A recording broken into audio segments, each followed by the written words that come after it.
When someone mentions the Toronto Raptors to you, what pops up in your head?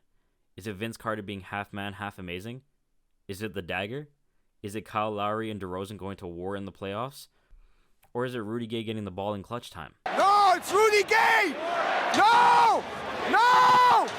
No! Not this guy! Not this guy! No! Oh my God! Just joking about that last one, but most of these moments have been era defining for the Raptors.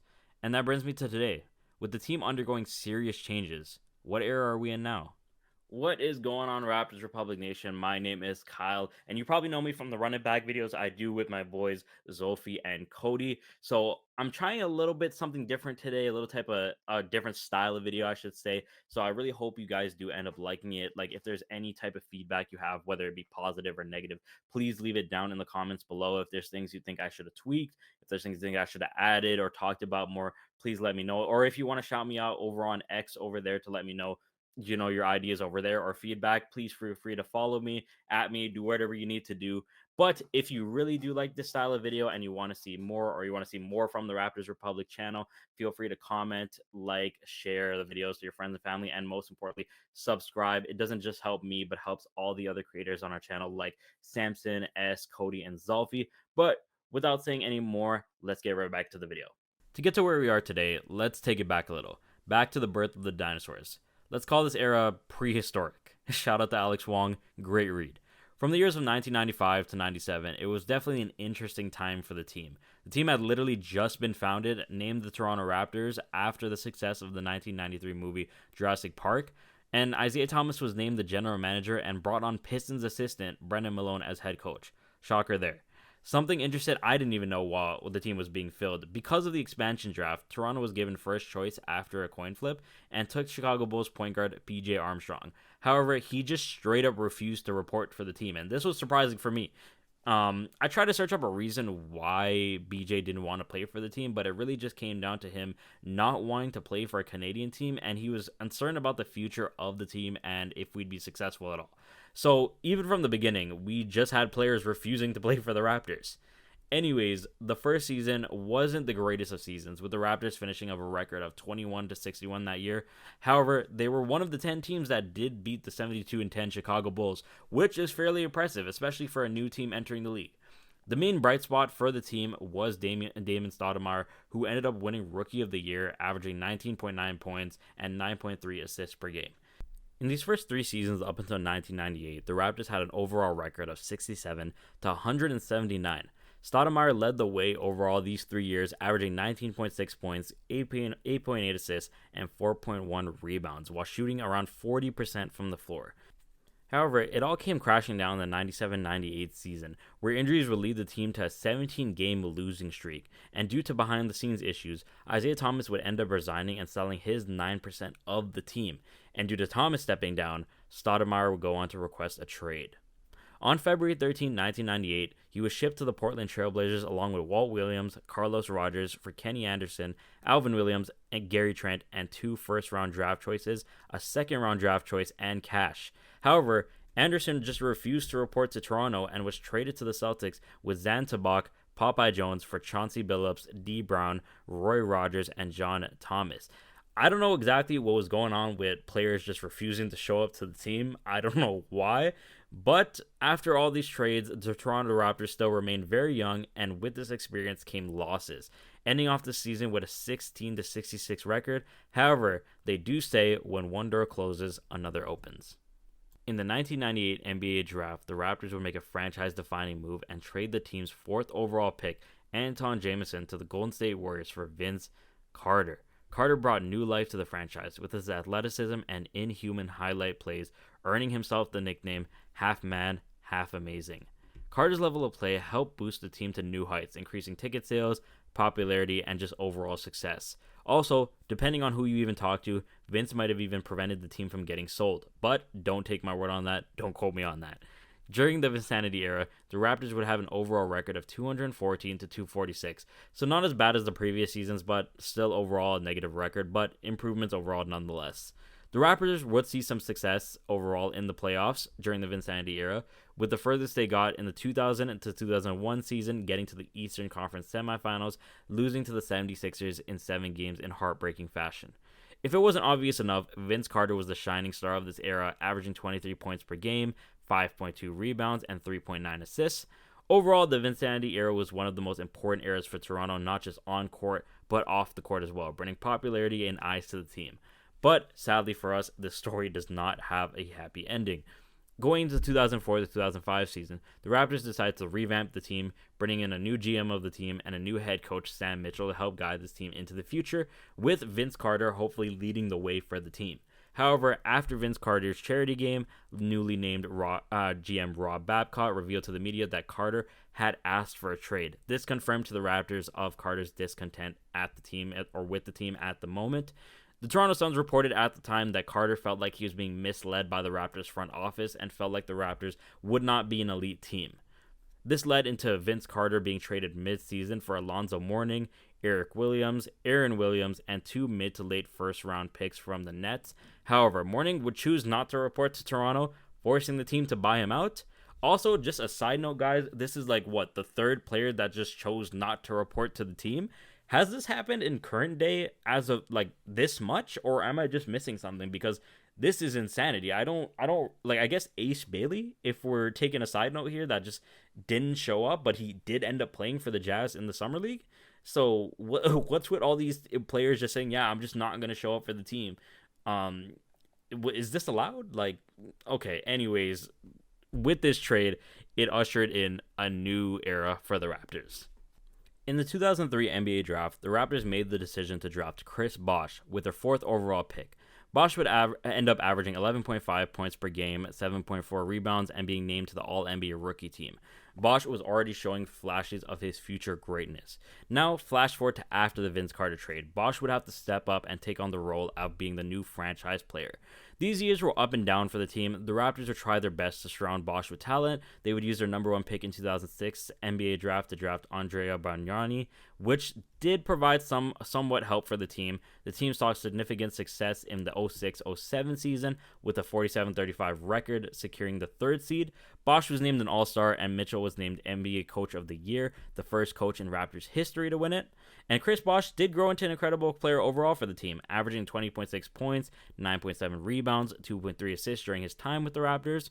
And the Raptors had an overall record of 221 to 271 during the Chris Bosh era, making the playoffs twice but losing both times in the first round.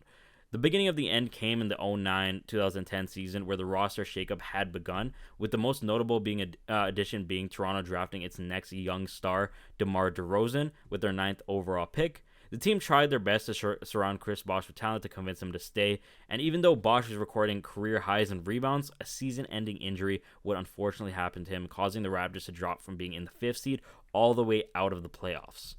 Now, going into the 2010-2012 years, in the offseason before the 2010 season, Bosh would take his talents to South Beach, joining up with LeBron and D-Wade to form the newest Big Three in the NBA, leaving Toronto's future up in the air. Now, I know Toronto fans don't like to talk about these years a lot, so I'll keep it to a minimum. Despite the Raptors losing, they did pick up their point guard of the future, Kyle Lowry, they got center Jonas Valanciunas, and they made a move for Rudy Gay. During these 2 rebuilding seasons, the Raptors had an overall record of 45 to 103 and did not see the playoffs once. It did seem like there was no light at the end of the tunnel. However, newly named Raptors GM Masai Ujiri would come in and instantly start making moves for the team, trading Bargnani to the Knicks for Marcus Camby, Steve Novak, Quentin Richardson, a future first-round draft pick, and 2 future second-round picks. They would also trade Rudy Gay, Quincy Acy, Aaron Gray to the Kings for John Salmons, Grievous Vasquez, Patrick Patterson, and Chuck Hayes. The Raptors started noticing more and more success with each passing year, getting back into the playoffs and seriously competing. And notable additions for the team during these years were guys like Corey Joseph, Bismack Biyombo, Louis Scola, Lou Will, Norman Powell, Serge Ibaka, and many more. The Raptors would see the playoffs 5 times during this year, with the furthest round being the conference finals in the 2015-16 season, losing to the Cavs in 6 games. The team would have an overall record of 297 to 195, the first positive record of an era in the team's history. DeMar DeRozan and Kyle Lowry would be the dynamic duo, helping lead the team to the playoffs and competitive years. The two would become so close you could swear they were almost brothers. Toronto's homegrown star, DeMar DeRozan, would have some of his best years in Toronto, averaging 19.7 points, 4.1 rebounds, and 3.1 assists. But as we've seen before, and especially with this team, nothing truly lasts forever. On July 18, 2018, Masai would make one of the most insane moves in franchise history, trading franchise star DeMar DeRozan and center Jakob Poeltl with a 2019 first-round pick to the Spurs for Kawhi Leonard and Danny Green. This move at the time was considered a controversial one looking back at it. Some fans agreed with the move, saying we needed a breath of fresh air and needed something to get over that playoff hump. And the others were saying that DeRozan was done super dirty and was nothing but loyal to this team. And trading for a superstar, which could be a one-year rental, was not worth it at all. Despite what the fans were saying, the move was done and the season begun. Masai would go on to make another crucial move at the trade deadline, trading for big man Marc Gasol. The Raptors would see a lot of success in the regular season, breaking the record for the best start in the franchise history through the first 20 games with a 16-4 record, and breaking the record for the most points scored in franchise history after beating the Wizards 140 and 138 in double overtime. Then the playoffs came. The Raptors begun the run of a lifetime, taking down the Magic in 5 in the first round. We're going to ignore that first game where DJ Augustine turned into somebody else, but heading on to the second round, they took down the 76ers with a once-in-a-lifetime buzzer beater in Game 7. The first Game 7 buzzer beater in playoff history, and I'm sure we all know the moment. I don't got to replay it again, but just in case you want to see it again, here you go. Defended by Simmons. Is this the dagger?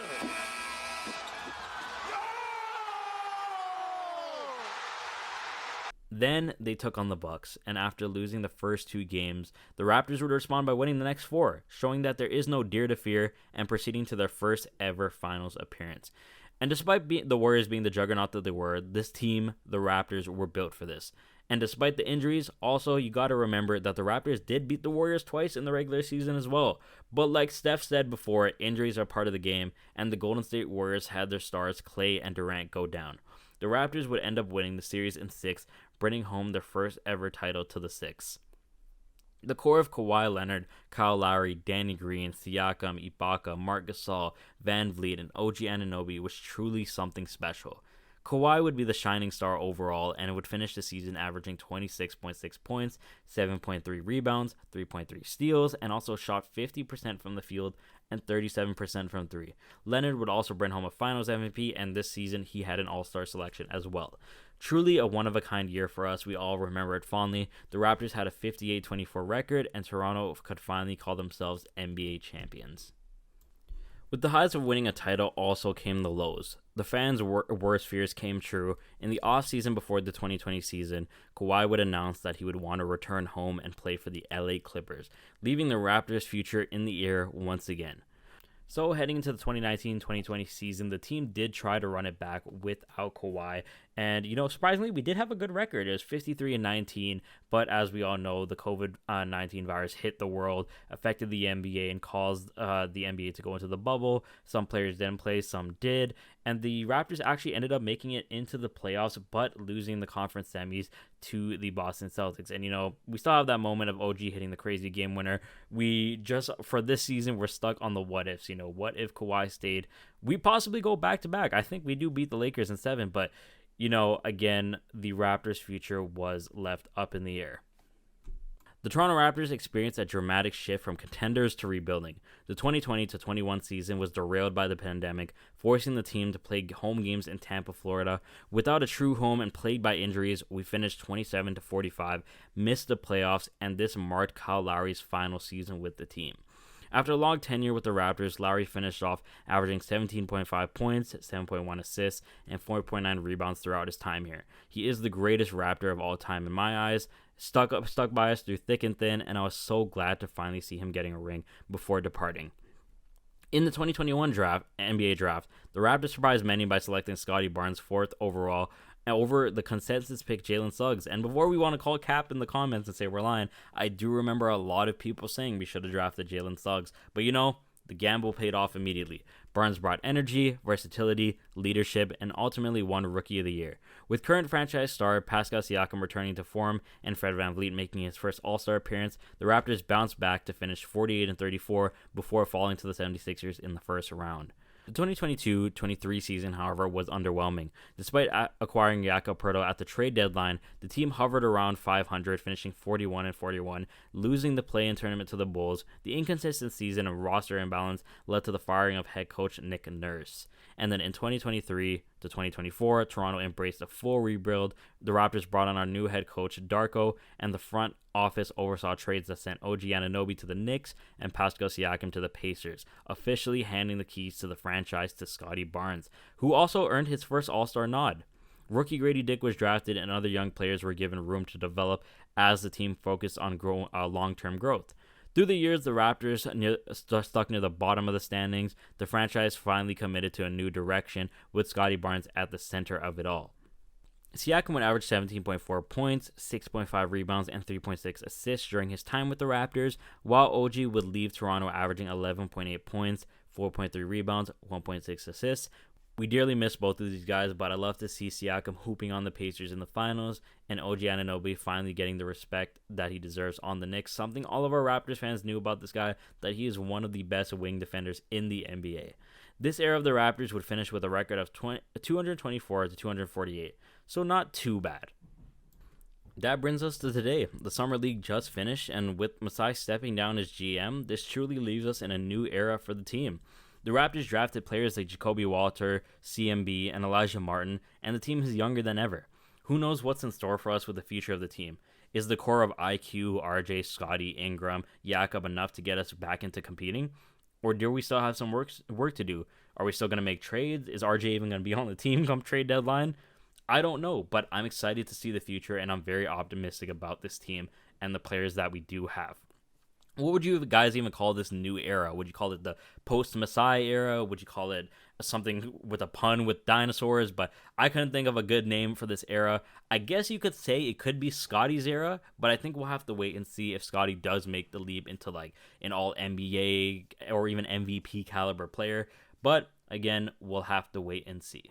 All right, so I hope you guys liked this video. I wanted to try something different than my usual style, like podcasting with the guys, and try more video essay, I guess you would say, or short, like long form type video essays.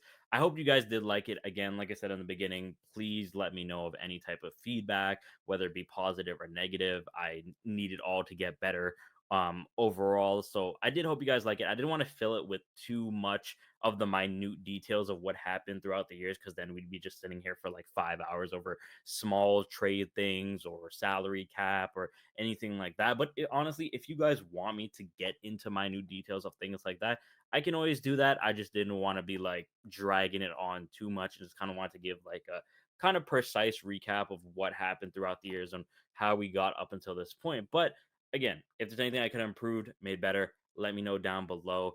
And remember, you guys can always follow me over on Twitter if you want to talk to me over there or give your ideas over there. And please, if you like to see more content like this, like, comment, and subscribe. Share to friends and family. Again, it's not going to just help me, but the other creators on this channel as well get our content out there and get more eyes on Raptors Republic. So overall, I hope you guys liked the video, and I will see you guys later.